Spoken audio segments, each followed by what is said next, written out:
Osim zavoda, organizatori aktivnosti su i Upravni odjel za zdravstvo i socijalnu skrb Brodsko-posavske županije, kao i Upravni odjel za društvene djelatnosti grada Slavonskog Broda. Ono što bih htjeli kazati da se i ovogodišnji mjesec borbe protiv ovisnosti sastoji od različitih aktivnosti.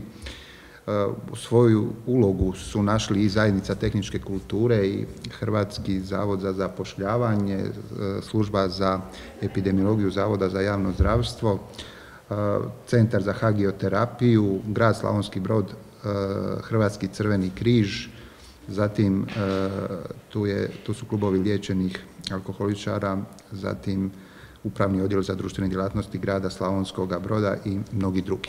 U obilježavanje mjeseca borbe protiv ovisnosti na području Slavonskog Broda i Nove Gradiške uključile su se brojne udruge koje će ove godine dati svoj doprinos kroz organizaciju niza tematskih predavanja i tribina. Ovogodišnji moto pod kojim će se mjesec borbe protiv ovisnosti obilježiti je živjeti zdravo neovisno. Najznačajnije događanje održat će se od 5. do 7. prosinca, kada će se u organizaciji zavoda održati prvi brodski simpozij o alkoholizmu i kockanju. S obzirom na veliku zainteresiranost sudionika i na to što ćemo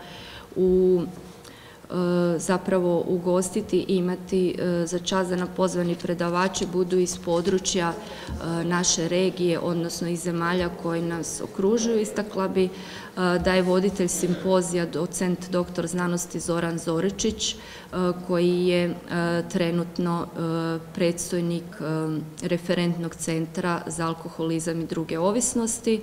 Obilježavanje se provodi s ciljem upozoravanja javnosti na problem zlouporabe svih oblika sredstava ovisnosti, a osobito droga. Danas je to globalni problem koji zahtijeva provedbu suvremenog kompleksnog programa prevencije, edukacije, ranog liječenja i otkrivanja ovisnika, rehabilitacije, resocijalizacije i to uz potporu i doprinos svih tijela.